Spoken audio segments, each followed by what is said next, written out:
One of the great things about India is this tremendous interest in education. People talk about it all the time. Most parents aspire for this for their children.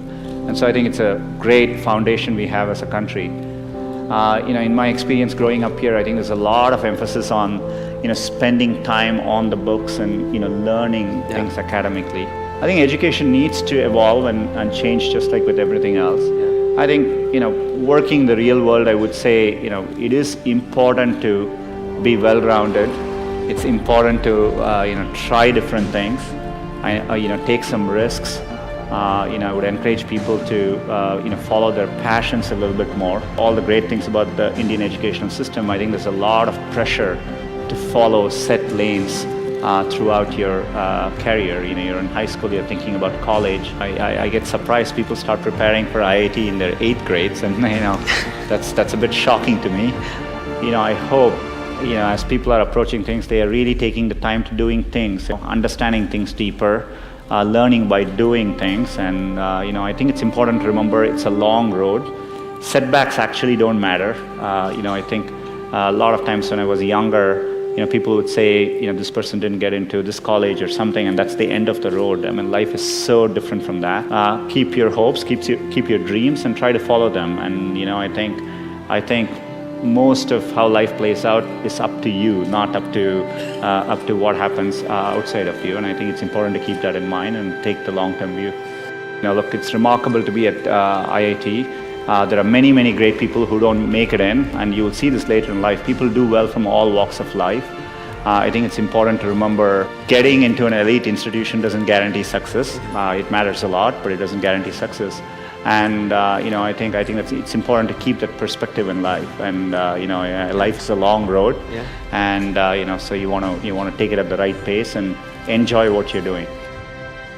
I get very surprised. People come to IITs and immediately they are thinking about IIMs and so on. I think it's important to get real-world experience. And if you take the US, for example, at a place like Stanford, most students don't choose their majors till their final year. So people explore different things and find what they're really passionate about.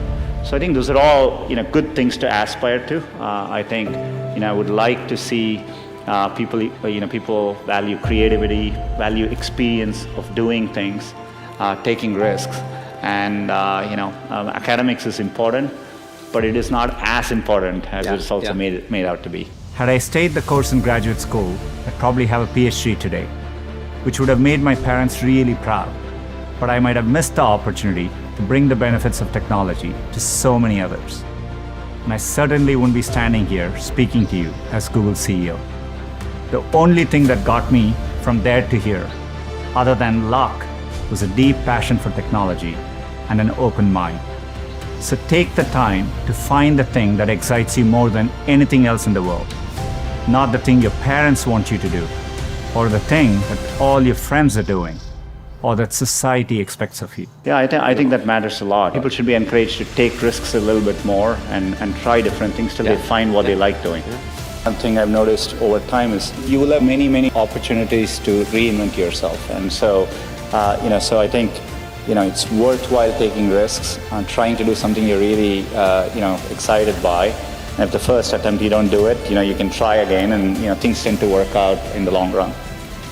So that's the bar. So anything we try to do, we think of it that way. And so we aim high.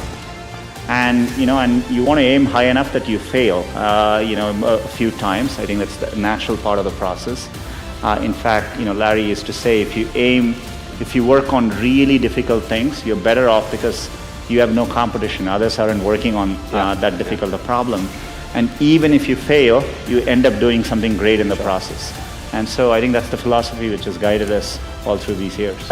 In Silicon Valley, part of the reason so many people start up a company is, starting up a company and even having failed, you can wear it like a badge of honor, right? And I think that's important. Culturally, risk is rewarded. So it's a culture of optimism. It's a culture of risk-taking, and I think that's really important. So this is such an important issue for our company, but also for our country and for a community of entrepreneurs around the world. At Google, entrepreneurship is in our DNA. Google was founded here at Stanford, and the company's first home was in a garage just a couple miles from here.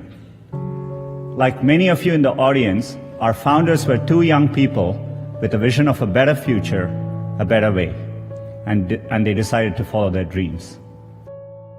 You know, when I see entrepreneurs here, they seem no different to me than the kind of people I meet in the Valley. So intrinsically, I think India can do the same kinds of things. And the one good thing about India is I think, there's always been, whenever in India I used to walk around and go to some remote corner and find a tea stall, I always felt there is an entrepreneur there somewhere who saw that opportunity. So I think that streak has always existed. I think part of the problem is in India, the potential is there and the market is developing. I think it'll take a few more years for it to fully realize the potential. And so I'm absolutely confident of it. I think there's a timing issue, but I think we are growing well as a country. I think we need to stay at it, continue doing all these things, and it'll take a few more years and we'll get there. The trend lines are strongly in the favor. I think every year I can see the rate at which things are changing. Yeah. So in about 3 to 4 years, I'm pretty convinced, at least in a 5 to 10 year time frame, that there will be big global, software companies coming out of India, and we will be very used to it. You're the ones building the next Google, the next Spotify, the next Tesla, we don't even know, but what I know is that someone in this room will build it. One revolutionary idea, one brilliant invention can unleash other entrepreneurs to revolutionize industries in ways you could never predict. I remember reading about that and thinking, it's the idea that matters. It didn't matter where you come from or what your background is. I felt welcomed and embraced. People didn't care where I came from, only my ideas and hard work mattered. I'm not alone. I know how much hard work it takes to pursue a dream of building a business.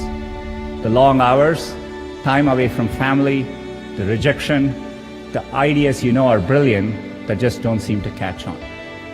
There is a great quote from Thomas Edison that does the best job of defining what it's like to be an entrepreneur.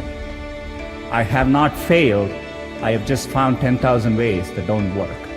I see hubs growing all over the world: Germany, Brazil, UK, Israel, China. The latest figures say that 21% of adults across 60 countries intend to start a business in the next 3 years. I'm absolutely convinced that India will be a global player in the digital economy, and it will be competitive with any country in the world. So I've always felt that, and I think it's important to follow your dream and do something which you're excited by. So I think if you follow your heart and do what you like, you will always do much better. And so I don't think it matters if you're an engineer or you're in science, or it could be in any field. There are many different ways you can approach things, and what matters most is loving what you're doing and trying to do well at it. So we're all looking to you. The world is counting on you, and we can't wait to see what you build next. Thank you.